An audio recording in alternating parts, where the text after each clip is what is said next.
Salut les organiseurs et bienvenue dans ce journal numéro 7. J'espère que vous allez bien. Je suis auprès de l'étang communal. J'avais envie de faire ça à l'extérieur puisque je me suis fait la promesse de sortir un peu plus souvent et de m'aérer un peu plus pour me faire du bien. Donc je me suis dit c'est l'occasion de vous faire le journal de bord à l'extérieur aujourd'hui. Ce matin j'ai vu un commentaire sous un de mes posts sur Instagram, enfin sur Facebook. Et ce post disait à qui était destiné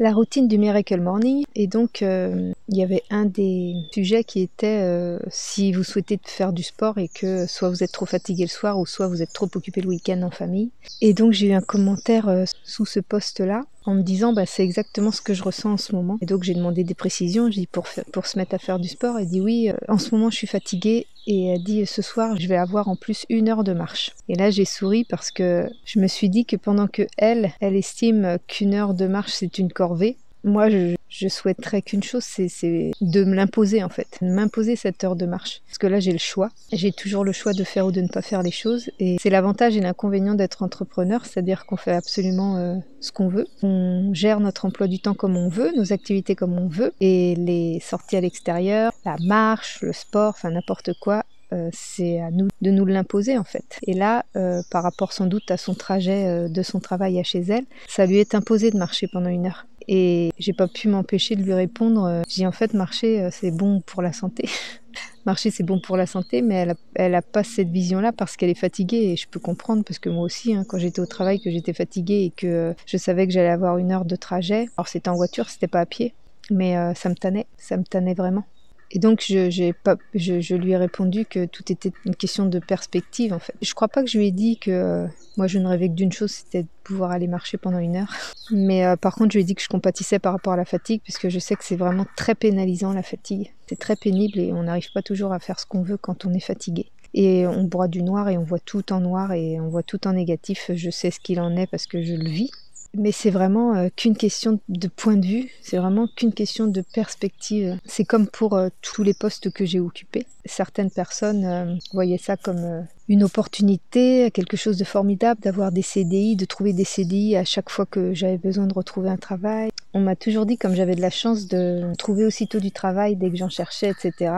Et moi, je voyais ça plus comme une punition. Parce qu'à chaque fois, effectivement, je retrouvais un travail et j'espérais que la vie ferait en sorte que j'en retrouve pas aussi vite pour pouvoir me permettre de faire autre chose. Finalement, je demandais à la vie de choisir ma place. C'est pour ça que ce que j'enseigne, ce que je transmets, c'est que ne laisse pas aux autres choisir à ta place. C'est à toi de choisir la vie que tu veux. Et c'est ce que j'ai décidé de faire. Et j'ai plus du tout la même vision des choses. Je dis pas que je vois positif tous les jours, mais par rapport à mon choix, je ne vois jamais ça négatif en fait.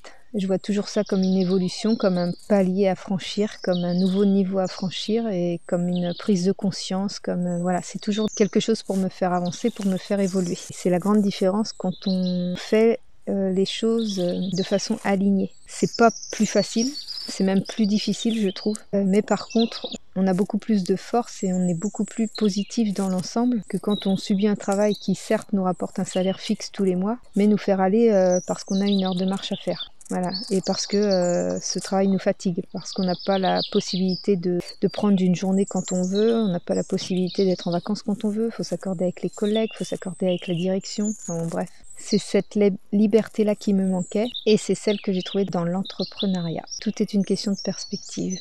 On voit d'autant plus les possibilités quand on se sent bien là où on est. Bon, le petit inconvénient quand on veut faire son journal de bord à l'extérieur, c'est qu'il y a toujours Pierre-Paul Jacques qui passe sur le chemin. Tu sais pas trop si tu veux continuer à parler ou pas. Tout ça pour dire que vos commentaires, vos messages privés, l'envoi de vos différentes infos, à chaque fois que je fais un journal de bord, vous avez envie de me transmettre quelque chose, et bien ça m'aide moi aussi à avancer et puis ça me permet de me poser des questions et ça me permet de confirmer que je suis dans la bonne direction, sur le bon chemin. Donc c'est plutôt cool et ça me permet de constater que j'ai pas du tout la même vision maintenant que celle que j'avais quand j'étais salariée. J'ai pas du tout la même vue d'ensemble.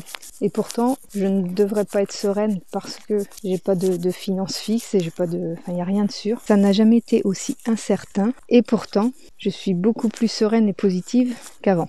qu'avant où j'avais un salaire fixe tous les mois qui me permettait de partir en vacances, qui me permettait d'acheter des trucs si j'en avais envie, que là je n'achète rien, presque rien, des petites choses. Faut jamais que ça dépasse un certain budget et ouais, c'est très rare que je me paye quelque chose et en général quand je dépense mes économies c'est pour la réparation des voitures ou des choses comme ça, donc voilà, il n'y a rien de jouissif, mais je suis pourtant plus heureuse qu'il y a 2 ans. C'est assez curieux. Et comme quoi, tout est une question de perspective. Moi, je vais m'arrêter là pour ce journal de bord. J'espère qu'il vous a plu. J'espère qu'il vous a donné un nouveau point de vue et qui va vous permettre de réfléchir sur comment vous vous voyez maintenant. Est-ce que vous êtes suffisamment aligné avec la vie que vous souhaitez pour ne pas râler sur le moindre truc? Et je pense que si vous commencez à râler sur tout un tas de petites choses, bah c'est peut-être l'alerte pour vous dire que vous n'êtes pas au bon endroit en fait. Et qu'il y a des choses à changer. Même si c'est pas au niveau de votre travail, c'est peut-être au niveau d'autres choses. Moi, je pointe surtout la partie travail, mais ça peut être n'importe quel secteur de votre vie. Et plus on est négatif tous les jours, plus on a des alertes qui nous disent qu'on n'est pas aligné avec ce qu'on a envie de devenir. Donc faites attention à ça et n'hésitez pas à me dire en commentaire vos points de vue, comment vous voyez les choses vous, actuellement, professionnellement, personnellement. Et voilà, ça me permettra de voir si vous êtes aligné ou pas. Allez, je vous dis à demain pour le prochain journal de bord. Bisous!